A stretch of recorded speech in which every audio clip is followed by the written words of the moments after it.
आप आज कहीं घाट पर खड़े हैं या घर बैठे फोटोज और रील्स बना रहे हैं। शायद आप इंस्टाग्राम पर चढ़ा देंगे घाट की तस्वीरें, सूर्य का रिफ्लेक्शन, सुबह में जलता दीपक।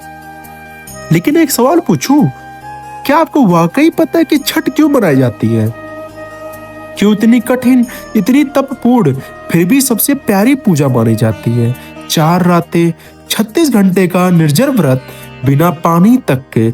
शरीर कांपता है, पैर दुखते हैं, ओठ सूख जाते हैं, लेकिन चेहरा फिर भी शांत। क्यों? क्योंकि यहाँ पूजा सिर्फ भगवान से नहीं, अपनों की खुशियां से प्रेम है। तो आइए आज सिर्फ देखें नहीं, समझें, महसूस करें और भीतर तक उतरें। कहते हैं बहुत समय पहले, जब जंगल सभ्यता से बड़ा था, जब घर मिट्टी के थे, भावनाएं सोने की, तब इस पूजा का जन्म हुआ। राम और सीता जी अयोध्या लौटे थे, लंबी थकान, लंबी यात्रा और 14 साल के वनवास से। उनकी वापसी केवल एक उत्सव नहीं, एक नई शुरुआत थी। कार्तिक शुक्ल पक्ष की षष्ठी, वही दिन जब माता सीता ने सूर्यदेव का ध्यान लगाया। कहते हैं कि सूरज की किरणों में उस दिन शांति, शक्ति और स्नेह उतर आया। यहीं से छठ की धारा शुरू हुई। धीरे धीरे नदियों जैसी बहती गई, पीढ़ियां बदलती रही, पर विश्वास नहीं।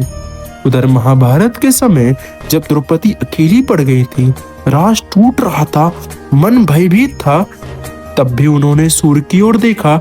अंधकार के बीच एक किरण, और उस किरण से जन्मा साहस। इसलिए छठ केवल त्योहार नहीं, जब हर रास्ता बंद लगे, ये वही दरवाजा है जो खुलता है।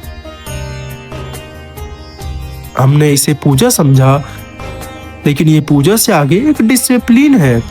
सुबह की किरणें शरीर में विटामिन डी भरती है, ब्लड सर्कुलेशन सुधरता है, स्किन ग्लो करती है। सूर्यदेव के सामने खड़े होने का मतलब प्रकृति से सीधा संपर्क। उगते सूरज को अर्घ्य, क्योंकि नई शुरुआत की ऊर्जा मिलती है। डूबते सूरज का अर्घ्य, क्योंकि हम अंत को हीन नहीं मानते। जीवन चढ़ता है, उतरता है, और दोनों ही सुंदर है। निर्जरा व्रत शरीर को डिटॉक्स करता है, फेफड़ों में ऑक्सीजन इंटेक बढ़ता है, क्योंकि हम कुछ पल सिर्फ सांसों को सुनते हैं। छठ कोई रिलीजियस प्रैक्टिस नहीं, ये मन, शरीर और आत्मा का अलाइनमेंट है। डे 1, नहाए खाए। पहला दिन जैसे कोई शुरुआत का शंखनाद, घरों में सफाई, मन में शांति, जो खाया वो सदा शुद्ध सात्विक।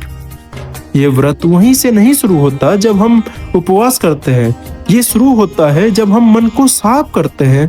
खाने की सिंप्लिसिटी बताती है कि त्योहार दिखावे से नहीं, दिल से बनते हैं। डे 2, खरना। दूसरा दिन सबसे गहरी चुप्पी का दिन। रसोई में खीर बनती है, दीवारों पर सूप की छाया थरथराती है। व्रती एक बार भोजन करती है और फिर 36 घंटे ना पानी, ना अनाज, ना कोई शिकायत।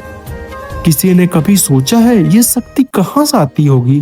किसी डॉक्टर में नहीं, किसी मेडिसिन में भी नहीं। ये शक्ति माँ के मन की है, उस इच्छा की है जो अपने बच्चों, परिवार की खुशी के लिए उठी है। डे 3, संध्या अर्घ्य। सूरज ढल रहा है, जैसे दिन थक कर आराम चाहता हो। व्रती पानी में खड़ी, कांपती मगर अडिग है। हमें सिखाया गया है कि जीत ही सुंदर है, पर छठ कहता है खत्म होना भी सुंदर है। Everything dead sets राइसेस again. Day 4, Usha अर्घ्य। सुबह की नरम धूप, पैर पानी में, आंखें आसमान में।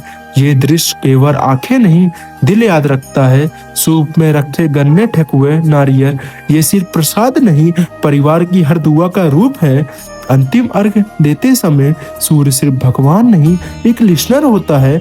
आपकी हर मनोकामना उस रोशनी में पिघलकर ऊपर उठती है। छठ वो त्याग है, ये शब्दों से नहीं समझा सकते। 38 घंटे तक व्रती खड़ी, भूख से नहीं, भक्ति से जीवित। पानी ठंडा, शरीर कांपता, पर विश्वास गर्म है। और जब सूरज उगता है तो सिर्फ भगवान नहीं, आशा लौटती है। हर दीपक में उम्मीद है, हर ढोल की थाप में कृतज्ञता है, हर अर्घ में एक अनसुनी प्रार्थना है।